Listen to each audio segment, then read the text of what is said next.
വാപ്പാപൂർ എന്ന് പേരുള്ള ഒരു ഗ്രാമമുണ്ടായിരുന്നു. അത് ഉത്തരാഖണ്ഡിലായിരുന്നു. അതേ ഗ്രാമത്തിൽ പ്രേംനാഥ് കൃഷി ചെയ്യുന്നുണ്ടായിരുന്നു. പിന്നെ അദ്ദേഹത്തിന്റെ മകൻ പ്രവീൺ മാഗി വ്യാപാരം ചെയ്യുന്നു. പറയണമെങ്കിൽ പ്രവീൺ ഒരു എഞ്ചിനീയർ ആണ്.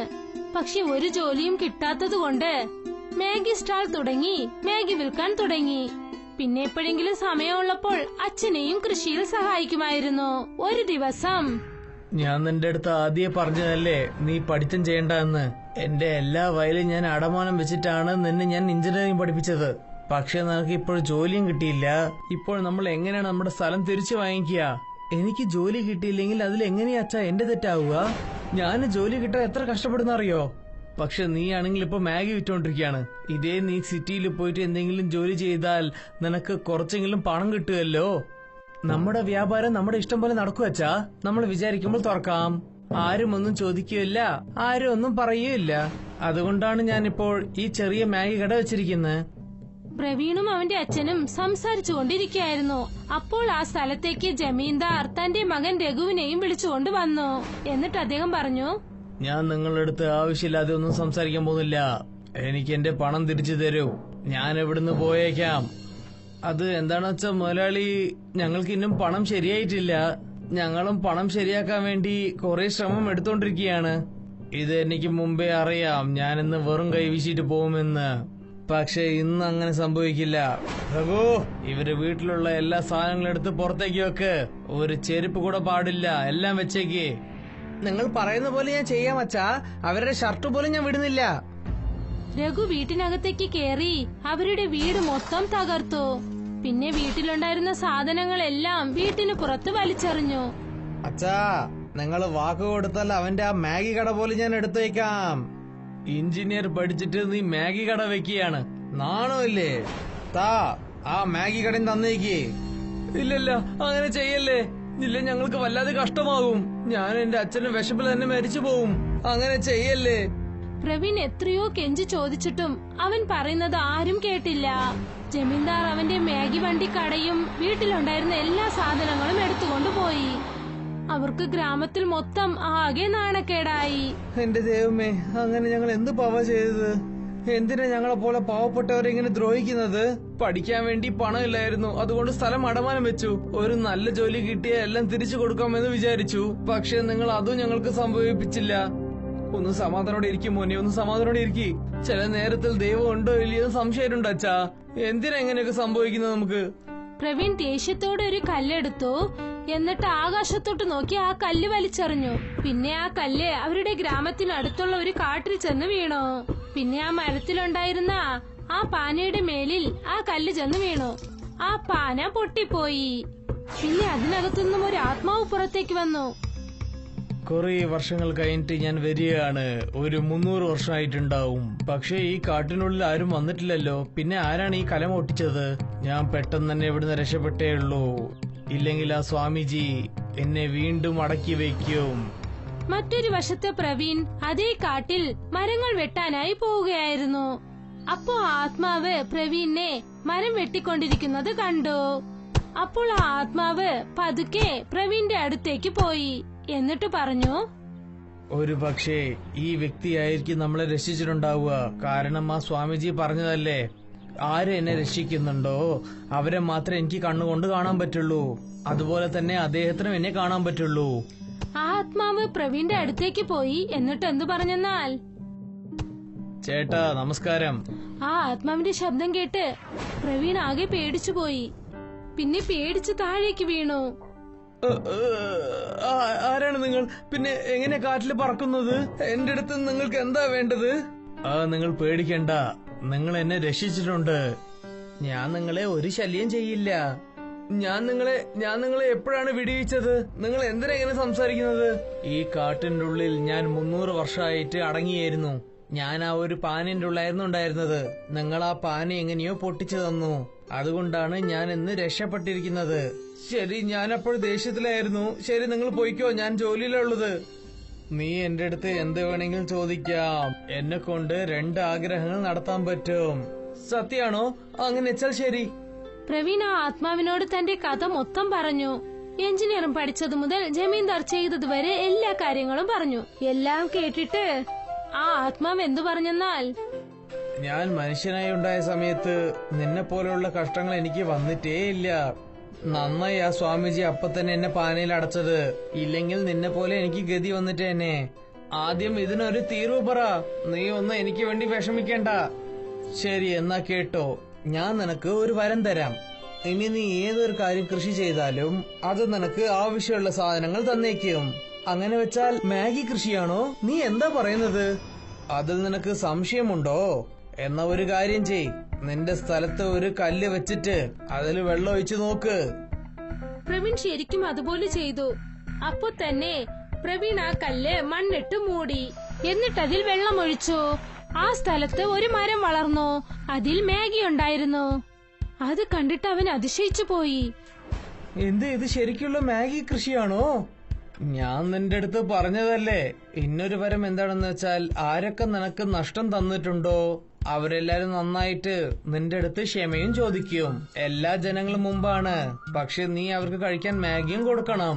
അതിനുശേഷമാണ് ഇതൊക്കെ സംഭവിക്കുക. ഞാൻ നിനക്ക് തരാനുള്ള 2 വരവും തന്നു കഴിഞ്ഞു. ഇപ്പോൾ ഞാൻ പുറപ്പെടാൻ പോവാണ്. വളരെ നന്ദിയുണ്ട് സുഹൃത്തേ, എന്നെ രക്ഷിച്ചതിന്.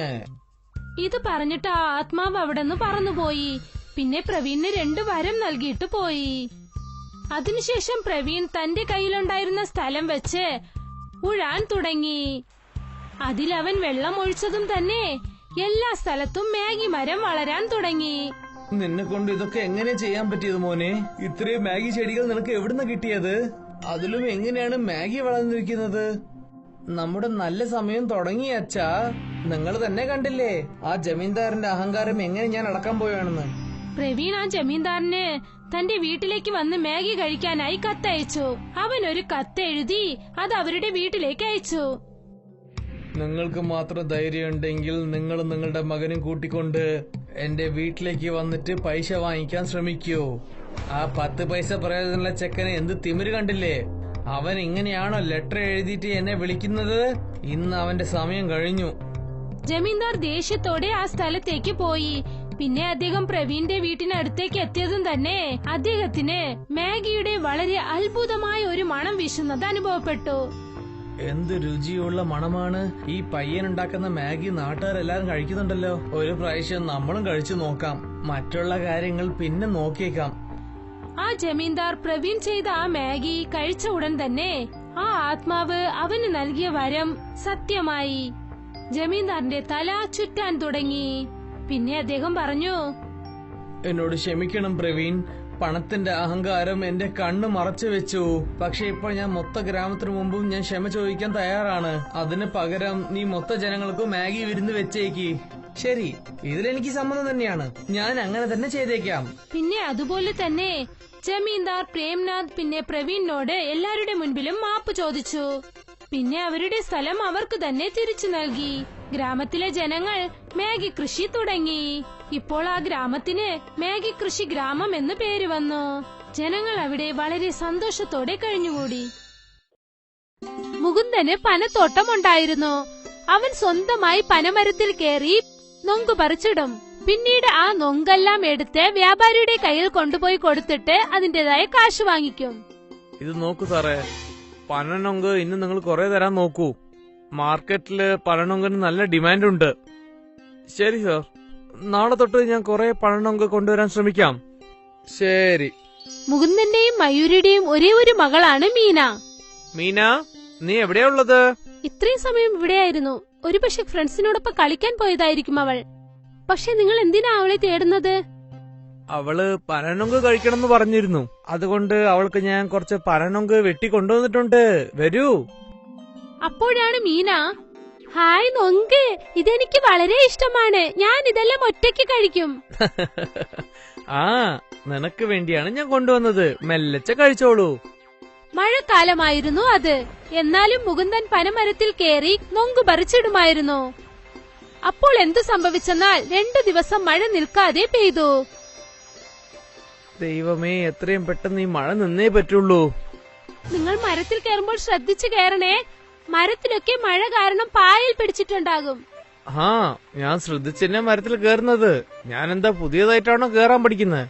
നിങ്ങൾ വലിയ ബലശാലിയാണെന്ന് എനിക്കറിയാം. പക്ഷെ ശ്രദ്ധിച്ചു കയറിയാൽ മതി. ഓ ശരി എന്റെ ഓഫീസറേ, ഞാൻ പറഞ്ഞ് ശ്രദ്ധിച്ചോളാം. ദേ ഇപ്പൊ പോയി ഇപ്പൊ വരാം. ശരി. മുകുന്ദൻ പനമരത്തിൽ കേറി ഓരോരോ നൊങ്കായി പതുക്കെ പതുക്കെ പറിച്ചിട്ടു. കുറച്ചു സമയത്തിനകം ഇടിവെട്ടി. പിന്നെ പെട്ടെന്ന് മീന അവിടേക്ക് വന്നു. അച്ഛാ! മീനയുടെ ശബ്ദം കേട്ടതും മുകുന്ദന്റെ ശ്രദ്ധ തെറ്റിപ്പോയി. അതുകൊണ്ട് അദ്ദേഹം മരത്തിൽ നിന്നും താഴേക്ക് വഴുതി വീണു. അച്ഛാ! മീന നിലവിളിക്കുന്ന ശബ്ദം കേട്ട് ഗ്രാമത്തിൽ തൊട്ടരികിലുണ്ടായിരുന്ന കുറെ പേര് അവിടേക്ക് ഓടി വന്നു. കൊച്ചച്ചാ, അച്ഛൻ താഴെ വീണു. ഗ്രാമത്തിലെ ആളുകളൊക്കെ അത് നോക്കി നിന്നു. മുകുന്ദനെ ഓപ്പറേഷൻ തിയേറ്ററിൽ ചേർത്തു. ഇനി ഒരിക്കലും അദ്ദേഹത്തിന് സ്വന്തം കാലിൽ നിൽക്കാൻ പറ്റില്ല. ഇപ്പൊ എന്ത് ചെയ്യാനാ?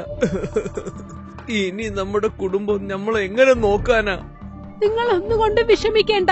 എന്തെങ്കിലും ഒന്ന് തീർച്ചയായും നടക്കും. ദൈവം നമുക്ക് കഷ്ടം തന്നിട്ടുണ്ടെങ്കിൽ പുറത്തു വരാനുള്ള വഴിയും തീർച്ചയായും കാണും. പക്ഷെ എങ്ങനെ?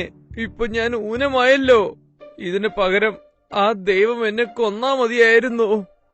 അങ്ങനെയൊന്നും പറയല്ലേ. നിങ്ങളാണ് ഞങ്ങളുടെ ജീവിതം മൊത്തം. മയൂരിയും മുകുന്ദനും ഒരുപാട് വിഷമത്തിലായിരുന്നു. അവരുടെ ഭാവി എന്താകുമെന്ന് ആലോചിച്ച്. കുറച്ചു ദിവസങ്ങൾക്ക് ശേഷം മുകുന്ദനെ വീട്ടിലേക്ക് കൊണ്ടുവന്നു. അവർ രണ്ടുപേരും ചേർത്ത് വെച്ചിരുന്ന മുഴുവൻ കാശും അവനെ ചികിത്സിക്കാനായി കാലിയായി. ഞാൻ എന്തെങ്കിലും ഒരു ജോലി തേടാം. നീ ജോലിക്ക് പോകാൻ പോവാണോ? നീ ജോലിക്ക് പോയാൽ പിന്നെ വീട്ടു ജോലി ഇതൊക്കെ എങ്ങനെ ചെയ്യും? ഞാൻ എന്തെങ്കിലുമൊക്കെ ചെയ്യാൻ ചേട്ടാ. തീർച്ചയായിട്ടും വേറെ എന്തെങ്കിലും വഴിയുണ്ടാവും. ഈ വേദനയിലും തീർച്ചയായിട്ടും എന്നെ കൊണ്ട് ചെയ്യാൻ പറ്റും. വേണ്ട വേണ്ട, നിങ്ങൾ വിശ്രമിച്ചോളൂ. ഇല്ല മയൂരി, ഞാൻ എന്നും നിനക്ക് ഭാരമായിട്ടുണ്ടാവില്ല. ഈ അവസ്ഥയിൽ നിങ്ങളെ കൊണ്ട് എന്ത് ചെയ്യാൻ പറ്റും? തീർച്ചയായിട്ടും എന്തെങ്കിലും ഉണ്ടാവും. അടുത്ത ദിവസം മുതൽ മയൂരി ജോലി തേടാൻ തുടങ്ങി. അവൾ ഒരുപാട് കമ്പനികളിലും കടകളിലും ചെന്ന് കേട്ടു. പക്ഷെ എവിടെയും അവൾക്ക് ജോലി ലഭിച്ചില്ല. എവിടെയും എനിക്കൊരു ജോലി കിട്ടിയില്ല. ഞാൻ എന്തെങ്കിലും പുതിയതായി വ്യാപാരം ചെയ്യാമെന്ന് ആലോചിക്കുന്നു. പക്ഷേ എന്ത് വ്യാപാരമാണ്? എന്നെ കൊണ്ട് എന്തെങ്കിലും സഹായം ചെയ്യാൻ പറ്റുമോ? ഞാൻ മാർക്കറ്റിലൊരു ബക്കോട കട കണ്ടു. അവിടെ നല്ല തിരക്കുണ്ടായിരുന്നു. ഞാനും വളരെ നന്നായിട്ട് ബക്കോട ചെയ്യും. എന്തുകൊണ്ട് ഞാനും ബക്കോട വിറ്റുകൂടാ? അത് ചെയ്യാലോ. പക്ഷേ എല്ലാവർക്കും ആ കടയിലെ പക്കോടയാണ് വളരെ ഇഷ്ടപ്പെടുന്നത്. അതുകൊണ്ട് നീ വല്ല പുതിയ എന്തെങ്കിലും പക്കോട ഉണ്ടാക്കിയാലേ ഹിറ്റാവുള്ളൂ. പുതിയെന്ന് വെച്ചാൽ? അതായത് ചൈനീസ് പക്കോടയുണ്ട്. അത് കുട്ടികൾക്ക് വളരെ ഇഷ്ടപ്പെടും. അതുപോലെ എന്തെങ്കിലും പുതിയതായിട്ട്. വേറെ എന്തെങ്കിലും ഒന്ന് വെച്ചാ? മീന, നീ പറ. നിനക്ക് എന്താണ് ഒരുപാട് ഇഷ്ടമുള്ളത്? എനിക്ക് മാഗിയാണ് ഇഷ്ടം. മാഗി പക്കോട ഇട്ടാൽ എങ്ങനെ ഇരിക്കും? മാഗിയിൽ പക്കോട ചെയ്യാൻ പറ്റുമോ? ഹാ, അതും നല്ല ക്രിസ്പി ആയിട്ട്. നോക്കൂ മീന, പെട്ടെന്ന് ചെന്ന് ഒരു പാക്കറ്റ് മാഗി വാങ്ങിക്കൊണ്ടുവാ. മീന മാഗി വാങ്ങിക്കാനായി ചെന്നു. പിന്നെ കുറച്ചു സമയത്തിനകം 2 മാഗി പാക്കറ്റുമായി വന്നു. മീന മാഗിയെ വേവിച്ചെടുത്തു. എന്നിട്ട് അതിൽ കുറച്ച് മസാലകൾ ചേർത്ത് അതിനെ ചീനിച്ചട്ടിയിലിട്ട് പൊരിച്ചെടുത്തു. പക്കോട റെഡിയായി. മീന അവരുടെ അമ്മ ചെയ്യുന്നത് നോക്കിക്കൊണ്ടേയിരുന്നു. മീനയുടെ അമ്മ മാഗി പക്കോട ചെയ്തുകൊണ്ടിരുന്നപ്പോൾ തന്നെ അതിൽ നിന്നും ഒരു പക്കോട എടുത്ത് മീന കഴിക്കാൻ തുടങ്ങി. ഉടനെ അമ്മ പറഞ്ഞു, പതുക്കെ പതുക്കെ, നല്ല ചൂടുണ്ട്. നല്ല രുചിയുണ്ട് അമ്മേ. വാവ്!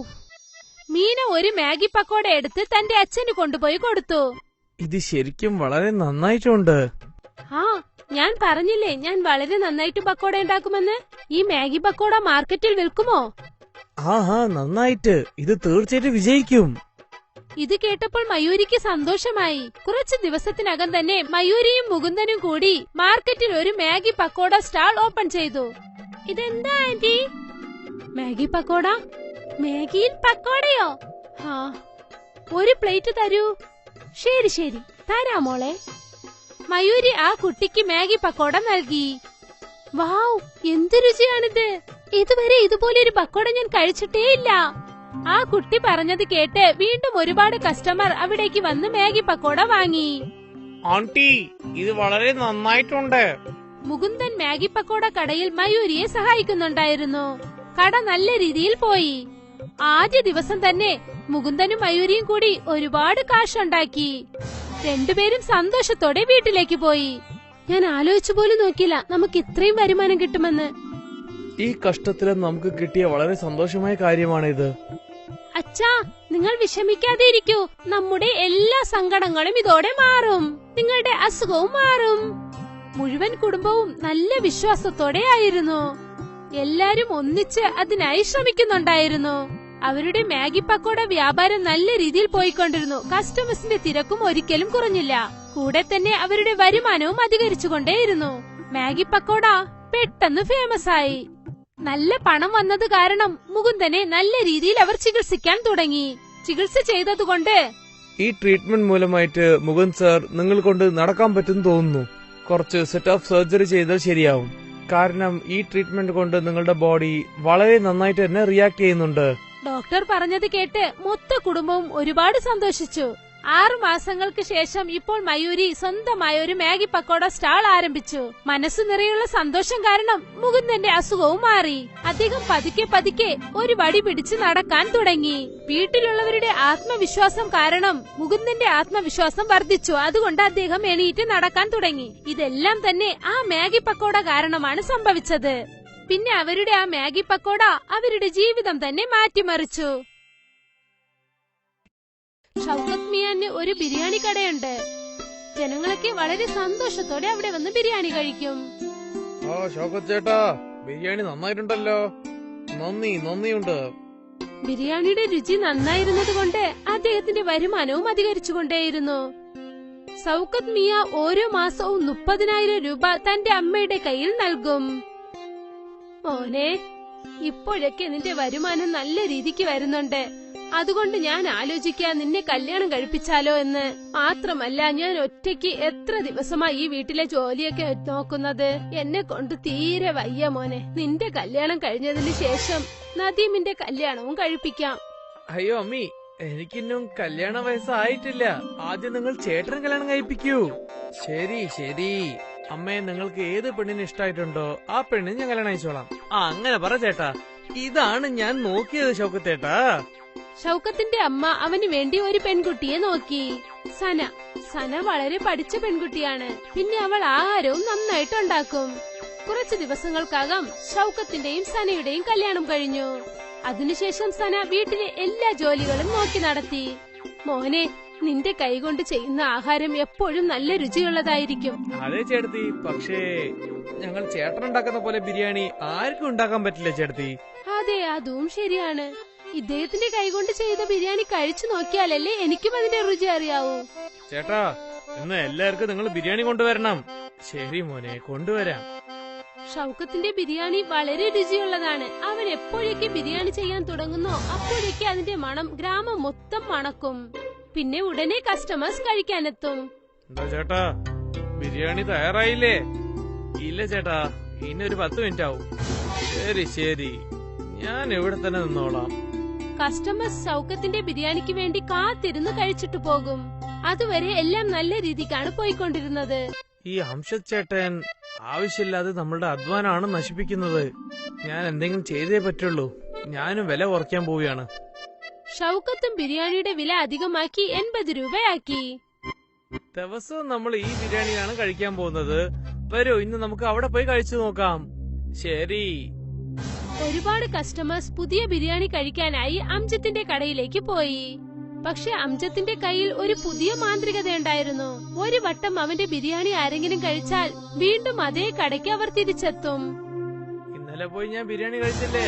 വരൂ, നമുക്ക് അവിടെ തന്നെ പോയി കഴിക്കാം. തീർച്ചയായും ആ ബിരിയാണി മറക്കാനേ പറ്റില്ല.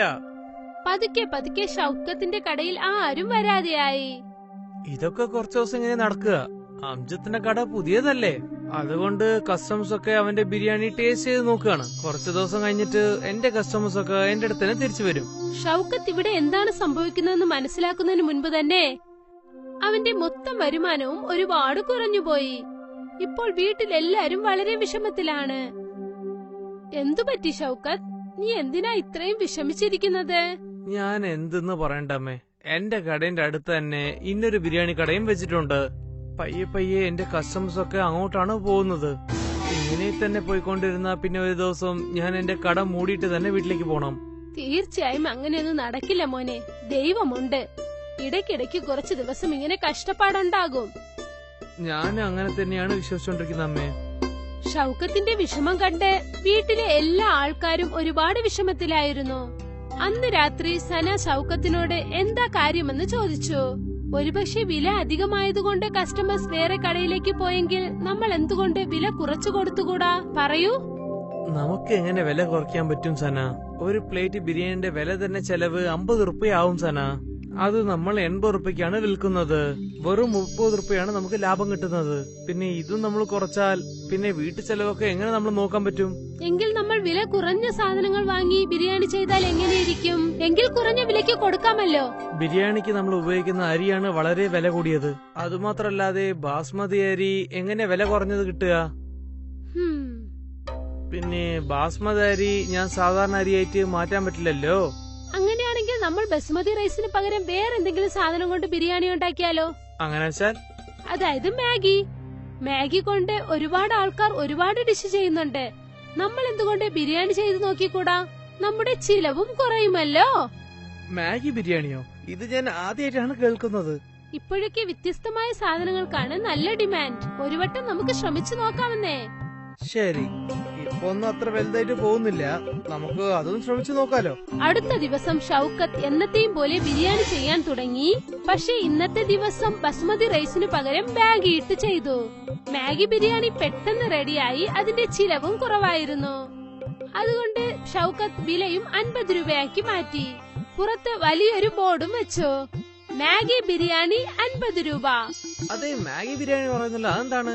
മാഗി എന്താ അറിയാ, ബിരിയാണി എന്താണെന്ന് അറിയാം. പക്ഷേ ഈ മാഗി ബിരിയാണി എന്താണെന്ന് അറിയില്ലല്ലോ. ശരി, വാ നമുക്ക് അത് കഴിച്ചു നോക്കാം. ആഹാ, മാഗി ബിരിയാണി എന്നുള്ള ആ പേര് കണ്ടതും ഒരുപാട് കസ്റ്റമേഴ്സ് അവിടേക്ക് കഴിക്കാൻ വന്നു. വളരെ സൂപ്പർ ആയിട്ടുണ്ട്. ഇതുപോലുള്ള മാഗി ബിരിയാണി ഞാൻ കഴിച്ചിട്ടേ ഇല്ല. അതെന്താണെന്ന് വെച്ചാൽ ഇത് വെറും മാഗിയല്ല, ഇത് മാഗി ബിരിയാണിയാണ്. ഓ എന്റെ ചേട്ടാ, ഇതുപോലുള്ള മാഗി ബിരിയാണി ഞാൻ കഴിച്ചിട്ടേ ഇല്ല. നന്ദി. കസ്റ്റമേഴ്സിന് ഷൌക്കത്തിന്റെ ആ ബിരിയാണി ഒരുപാട് ഇഷ്ടമായി. അന്ന് ഷൌക്കത്തിന്റെ ബിരിയാണി കടയുടെ വെളിയിൽ ഒരുപാട് ആൾക്കാരുണ്ടായിരുന്നു. മാഗി ബിരിയാണി ഉള്ളത് ചേട്ടാ, ഈ അരിയുടെ ബിരിയാണി കട നന്നായിട്ടുണ്ട്. ഇന്ന് മുതൽ നമുക്ക് മാഗി ബിരിയാണി കഴിക്കാം. ഷൌക്കത്ത് സന്തോഷത്തോടെ വീട്ടിലേക്ക് പോയി. എന്നിട്ട് ഈ സന്തോഷ വാർത്ത തന്റെ ഭാര്യയെ അറിയിച്ചു. ഇത് കേട്ട് അവളും സന്തോഷപ്പെട്ടു. ഈ മാസം ഷൌക്കത്തിന്റെ വരുമാനം നല്ല രീതിയിലുണ്ടായിരുന്നു. ആ മാസ അവസാനം ഷൌക്കത്ത് തന്റെ അമ്മയുടെ കയ്യിൽ 40,000 രൂപ കാശ് നൽകി. ഇത്രയുമോ? അതെ അമ്മേ, സനയുടെ മാഗി ബിരിയാണിന്റെ ഐഡിയ നന്നായിട്ട് വർക്കൗട്ട് ആയിട്ടുണ്ട്. ഡബിൾ വരുമാനമാണ് വരുന്നത്. വീണ്ടും ഒരു വട്ടം അവരെല്ലാരും സന്തോഷത്തോടെയായിരുന്നു. അവരുടെ കഷ്ടവും മാറി. കാരണം അവരുടെ വരുമാനം അധികരിച്ചു. മാഗി ബിരിയാണി ഫേമസ് ആയി.